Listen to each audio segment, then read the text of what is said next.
todos com a paz do Senhor, amém? Amém. Podem se assentar. É uma honra poder estar aqui falando com vocês, dividindo um pouco daquilo que o Senhor falou no meu coração e como Deus tem falado, como foi de hoje de manhã, como Deus tem falado com a igreja, como eu sinto assim que é uma sequência de um tratamento que o Senhor tem feito. Eu lembro da palavra da Bruna, que coincidiu muito por meio do Espírito Santo com a palavra do Mesquita e, consequentemente, com as outras palavras, o Senhor foi encaixando cada questão, foi tratando cada questão do nosso coração, foi alinhando o nosso coração. E eu creio que hoje, em nome de Jesus, pela palavra do Senhor, o Senhor vai completar mais um pouquinho a obra e amanhã Ele vai concluir, em nome de Jesus. Amém. Eu gostaria que você abrisse a Bíblia em Mateus 16. Deixa eu abrir aqui também. Eu escrevi aqui no papel, mas eu prefiro na Bíblia. Mateus 16.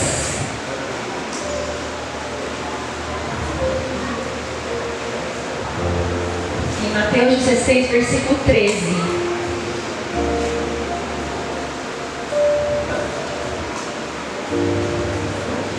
O Senhor colocou um tema no meu coração sobre a revelação da pessoa de Jesus. E aqui fala no versículo 13, quando Jesus chegou à região de Cesareia de Filipe, perguntou a seus discípulos: quem as pessoas dizem que o Filho do Homem é? Presta muita atenção nessa pergunta. Quem as pessoas dizem que o Filho do Homem é? Quem é Ele? Quem é Ele? Quero que você grave isso no seu coração.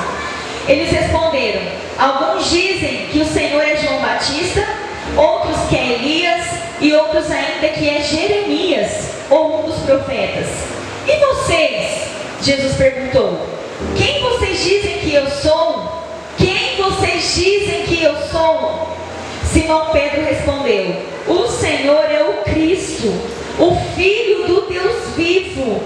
Jesus disse: que grande privilégio você teve, Simão, filho de João. Foi meu Pai no céu quem lhe revelou isso. Nenhum ser humano saberia isso por si só. Agora eu lhe digo que você é Pedro, e sobre esta pedra edificarei minha igreja, e as forças da morte não a conquistarão. Eu lhe darei as chaves do reino dos céus. O que você ligar na terra será ligado no céu, e o que você desligar na terra será sido desligado no céu. Então ele advertiu seus discípulos que não dissessem a ninguém quem ele era, o Cristo.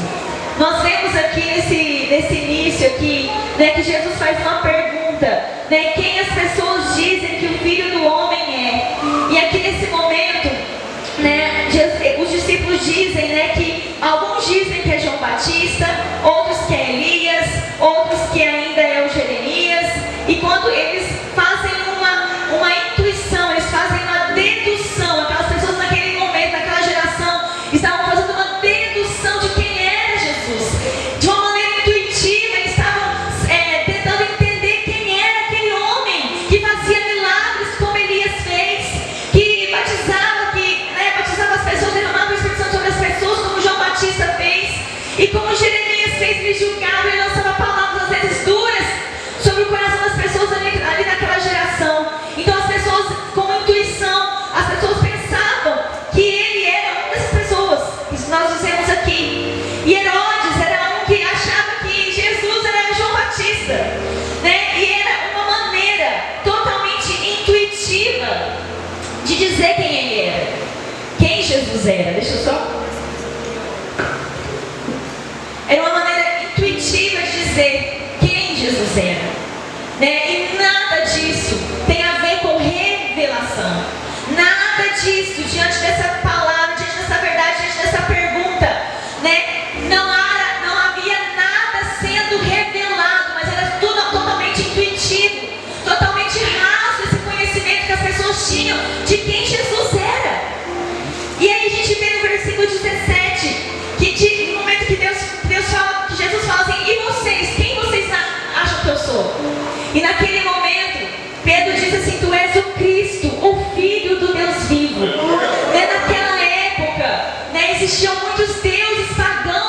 momento.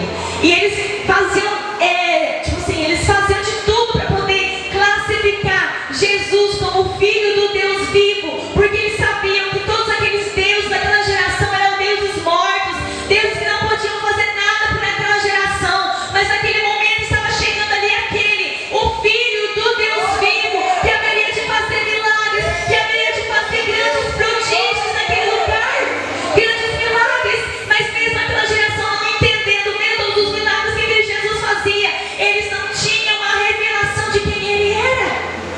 Mas naquele momento, Jesus falou para Pedro: Pedro, você é um privilegiado, porque não foi você mesmo que descobriu isso, foi o próprio Pai que te revelou.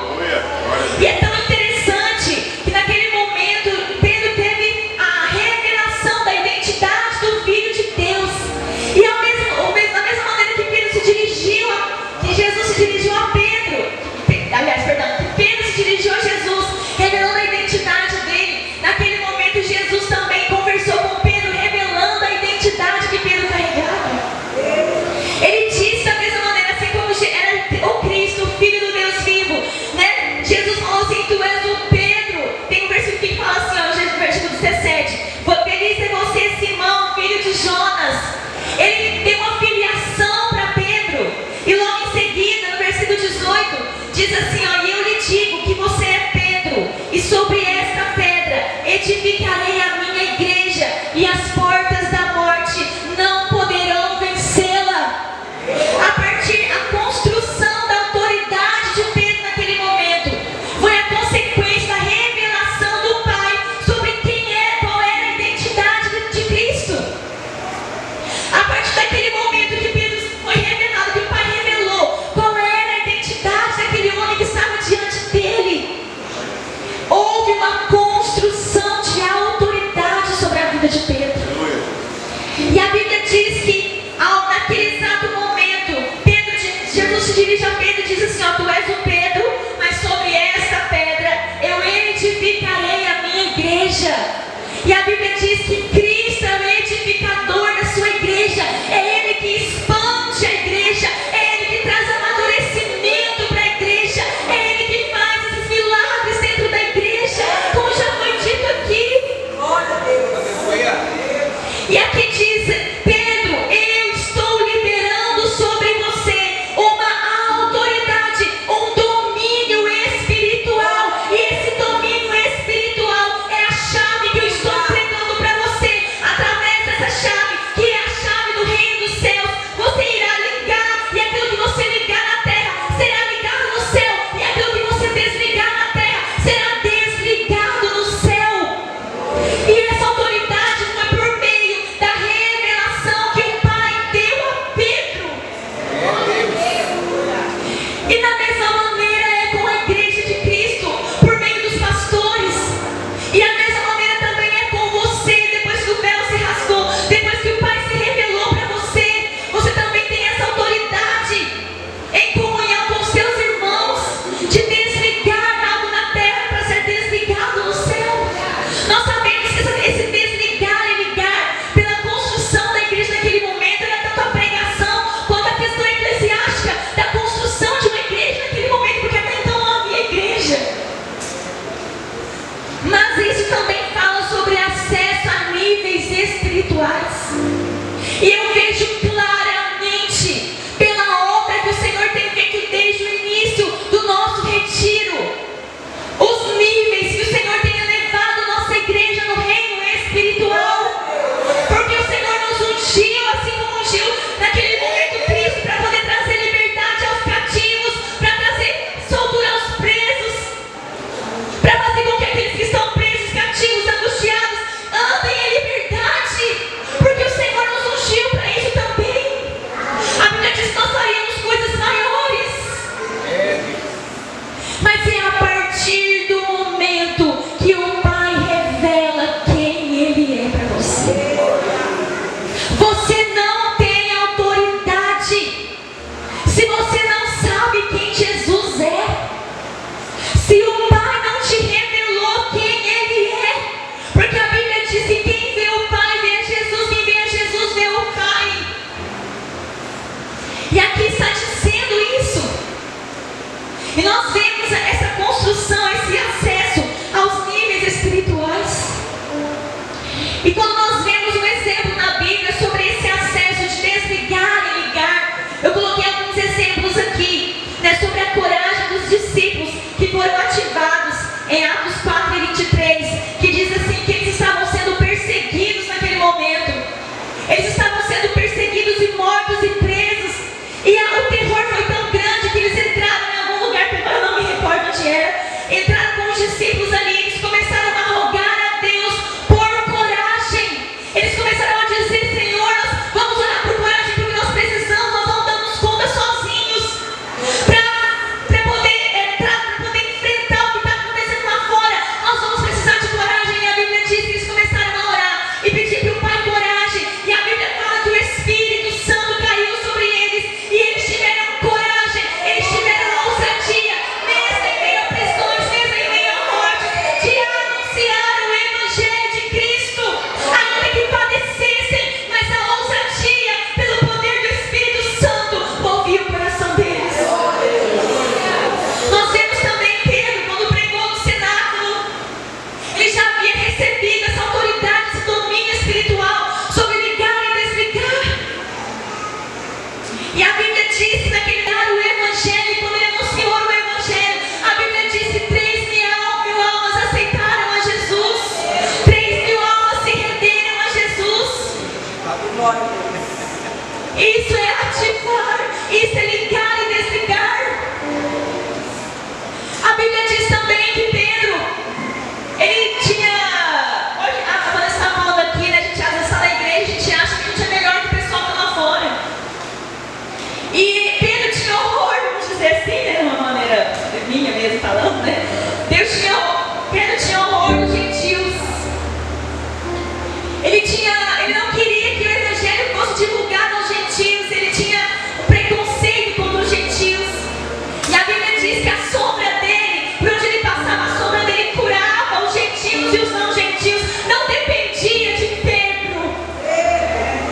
Não dependia dele, porque a obra era de Deus. Sabe, a ousadia, aquilo que o Senhor tinha para realizar por meio de Pedro, pertencia à vida dele, vinha do Pai, vinha de Jesus. E a Bíblia diz que ele teve que ir na casa de Cornélio, se não estiver errado, se vocês me corrigem.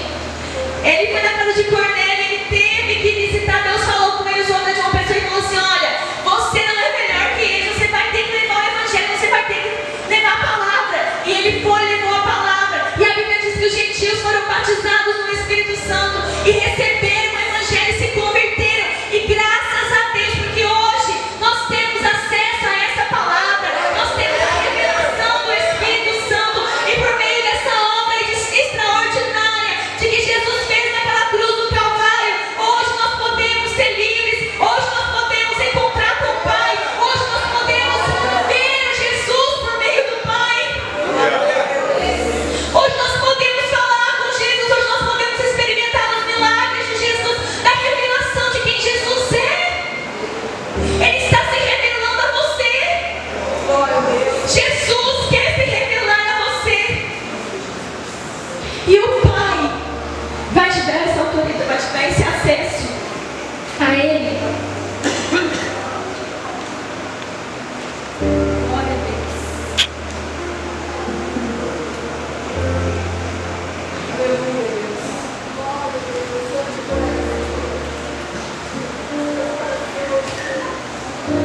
E continuando aqui, né, eu coloquei aqui alguns exemplos de quem passou por Jesus, mas continuou sem saber quem ele era.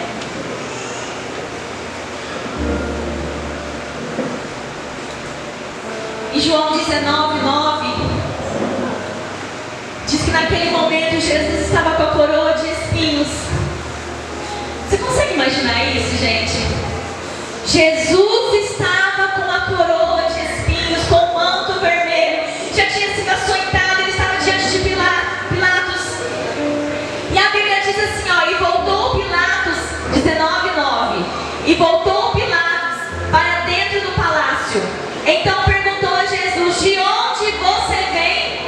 Qual é a pergunta? De onde você vem? Mas Jesus não lhe deu resposta. Você se nega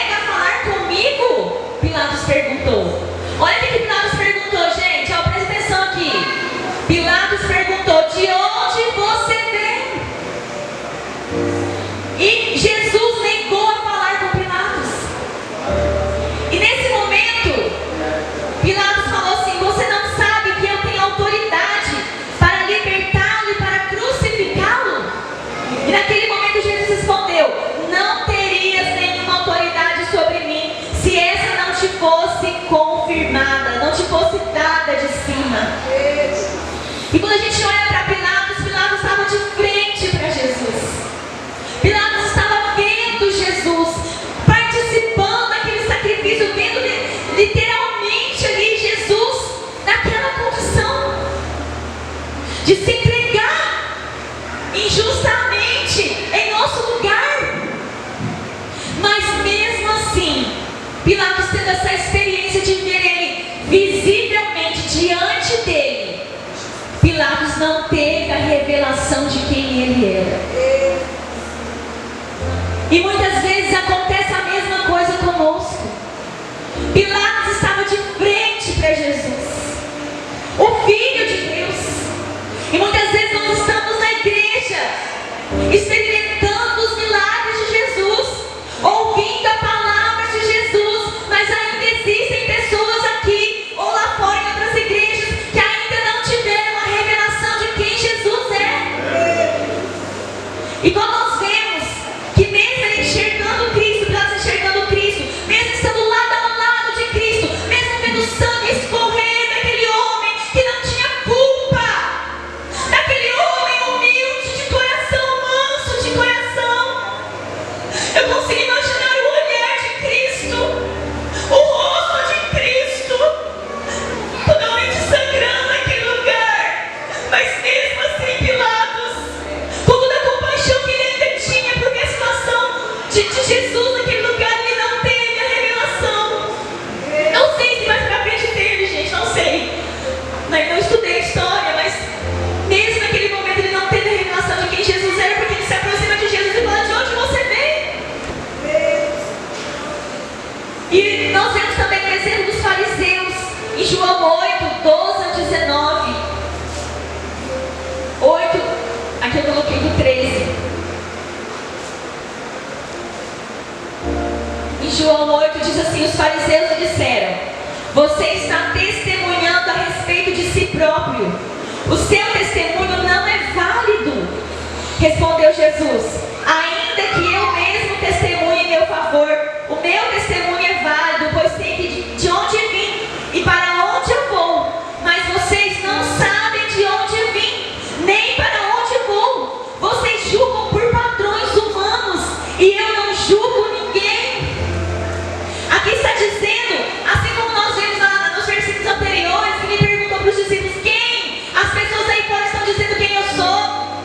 E eles disseram: é João Batista, Elisa, Jeremias. E aqui Jesus está dizendo para os fariseus: vocês julgam por padrões humanos, vocês não sabem de onde vim, nem para onde vou. Então lhe perguntaram: onde está o seu pai? Respondeu Jesus: vocês não conhecem nem a mim, nem meu pai. Se me conhecessem, também conheceriam quem é o meu pai. Aqui há outra dúvida, há outro questionamento de quem é Jesus, de quem é Ele, de onde Ele vem, quem é o pai dele. Ainda assim, mesmo fariseus conhecendo a Torá, né, a palavra naquela época, além daquela época de capa a capa, como a gente diz hoje, mesmo assim, eles não tinham a revelação do Pai de quem Jesus era, de quem Ele era. Eu quero dizer para você que o Evangelho, que a palavra de Deus vai ser anunciado, vai ser proclamado, e muitos não vão receber, muitos não vão ter essa revelação de quem Ele é, porque a Bíblia diz que a revelação vem do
pessoa que Deus deu para você, buscar por ela. Glória a Deus. Gente, eu acabei esquecendo de marcar o versículo aqui, Jesus. Eu acho que é em Marcos. Deixa eu ver, peraí. É em Marcos. Eu vou ler aqui, depois eu vou procurar, senão eu vou perder tempo. Vai ficar bom mesmo. Eu acho que é uma semente sobre a terra. Noite e dia, quer esteja dormindo, quer acordado, a semente germina e cresce, embora ele não saiba como. A terra por si só frutifica. Primeiro nasce a planta, depois a espiga e por último o grão cheio na espiga. Logo que o grão fica maduro, o homem lhe passa a foice, porque chegou o tempo da colheita. Aqui diz que aquele que lança a semente, que o agricultor, ele vai lançar a semente, depois ele vai para casa dormir, passa dia, passa noite, e é a terra que vai fazer produzir aquela semente, é a terra que vai fazer germinar aquela semente. Nós precisamos fazer a nossa parte, mas quem vai fazer com que essa semente germine é o nosso Senhor. Por isso que isso já foi dito aqui hoje, que muitas vezes nós queremos agir com a nossa própria força para converter o nosso marido, para converter a esposa, mas a verdade é que nós precisamos nos posicionar espiritualmente, intercedendo por aquela pessoa, e o Senhor é a terra boa, e o Senhor é o agricultor maior dos agricultores, vai fazer com que essa semente germine. Aleluia. Glória a Deus. E para terminar, é só essa palavra, gente. Para terminar, eu gostaria que vocês abrissem a Bíblia em Isaías 55. Perdão, gente, Atos 9. Quando nós vemos, sobre a importância, da questão da cegueira espiritual, eu lembrei da conversão de Saulo.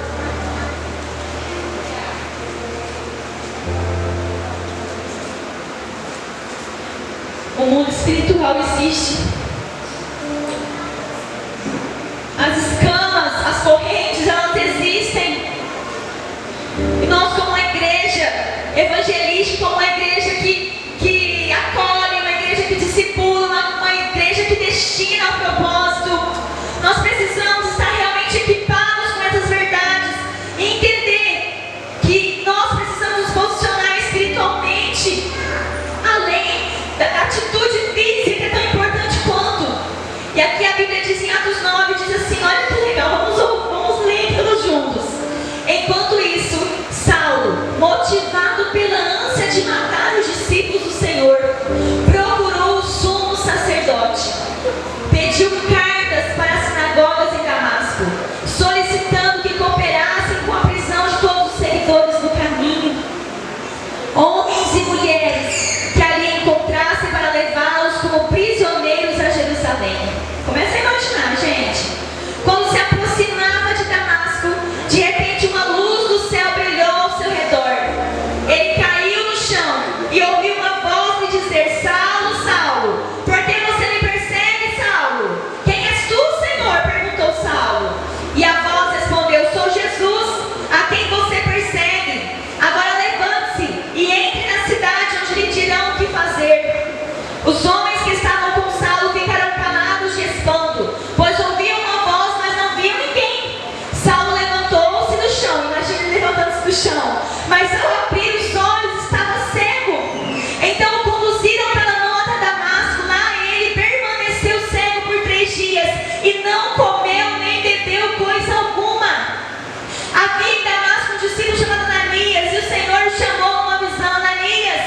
Sim, Senhor, respondeu ele. O Senhor disse: vá à rua direita, à casa de Judas. Ao chegar, pergunte por um homem de Tarso chamado Saulo, e ele está orando nesse momento. Mostrei-lhe uma visão, um homem chamado Ananias chegando e pondo as mãos sobre ele para que voltasse a enxergar. Ananias, porém, respondeu: Senhor, eu ouvi muita gente falar das coisas horríveis que esse homem vem fazendo ao teu povo santo em Jerusalém, e ele tem autorização dos principais sacerdotes para prender todos que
esse retiro é muito importante para que a visão do cego volte. É muito importante para que as prisões sejam rompidas. É muito importante para que a cegueira espiritual saia e para que o Evangelho e para que Jesus seja revelado a todos nós. A todos nós. Porque muitas vezes nós não estamos muito distantes daqueles que estão lá no mundo. Precisamos da revelação genuína do Evangelho todos os dias. Precisamos conhecer quem é Jesus todos os dias. Precisamos prosseguir em conhecer Ele. Nós não amadurecemos da noite para o dia. Nós amadurecemos caminhando com Ele dia após dia. Dia após dia. E a Bíblia diz que quando aquele homem de Deus impôs a mão sobre Saulo, as escamas caíram. Ligar e desligar. Ei, Pedro, eu te dei autoridade para ligar e desligar. Esse domínio espiritual não estava simplesmente sobre Pedro. Pedro estava sendo representado ali pela igreja.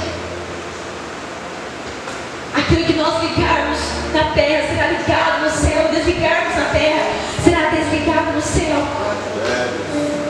E para terminar, Isaías 55 é uma mensagem, né? A gente já ouviu aqui convites de arrependimento, já ouvimos aqui convites de restauração, e agora nós vamos ouvir o convite à salvação. Vamos ler juntos? Abre aí a sua Bíblia em Isaías 55.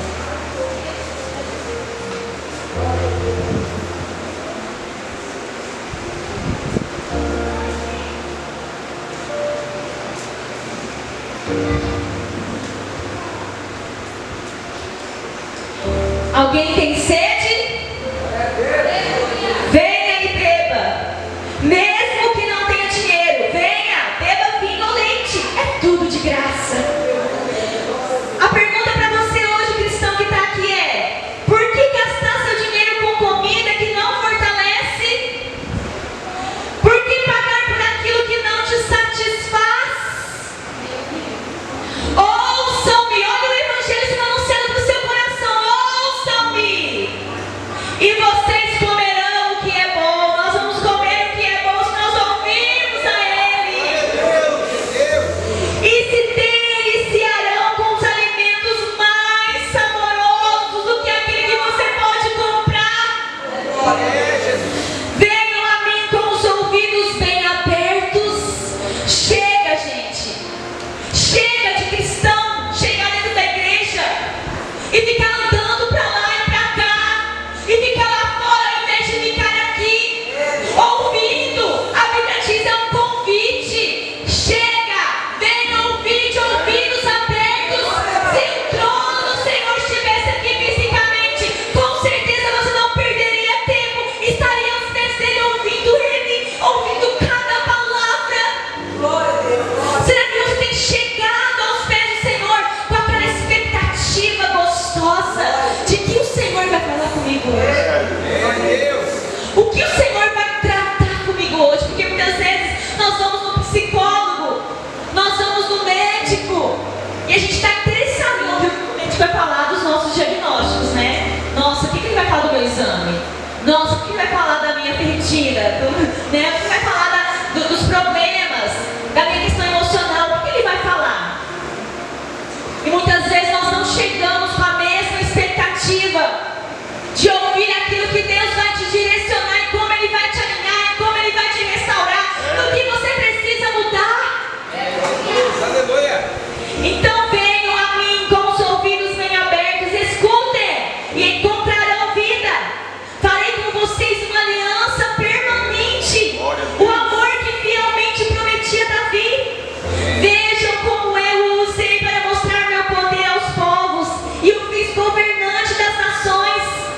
Vocês também darão ordens às nações, ligar e desligar, que não conhecem. Os povos desconhecidos virão correndo lhes obedecer, pois eu, o Senhor seu Deus, o Santo de Israel, os tornei gloriosos. Versículo 6.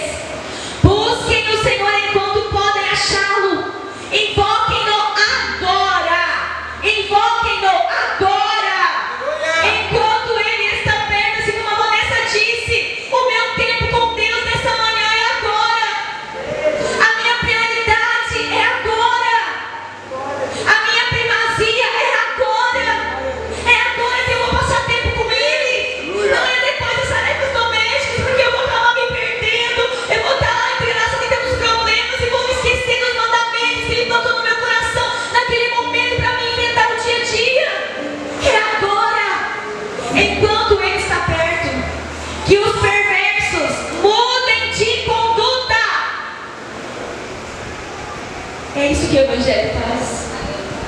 E deixem de lado até mesmo a ideia de fazer o mal. Que se voltem para o Senhor, para que Ele tenha misericórdia deles. Sim, voltem-se para o nosso Deus, pois Ele os perdoará generosamente. Meu Senhor, e meus caminhos vão muito além dos seus caminhos, pois assim como os céus são mais altos do que a terra, meus caminhos são mais altos que os seus caminhos, e meus pensamentos mais altos do que os seus pensamentos. A chuva e a neve descem dos céus, e na terra permanecem até regá-la. Fazem brotar os cereais e produzem sementes para o agricultor e pão para os famintos. O mesmo acontece à minha palavra. Eu a envio e ela sempre produz frutos. Aleluia. E ela fará o que eu desejo e prosperará onde quer que eu a enviar. Vocês viverão com alegria e paz. Os montes, as colinas cantarão. As árvores do campo baterão palmas. Onde antes havia espinhos, crescerão. E eu digo para você, quem é você? Quem é você diante do Pai? Você é filho do Deus vivo? Você é filho eleito, adotado pelo Deus vivo? A revelação do Pai para você, como é sobre Jesus? O Senhor limpou o seu coração? O Senhor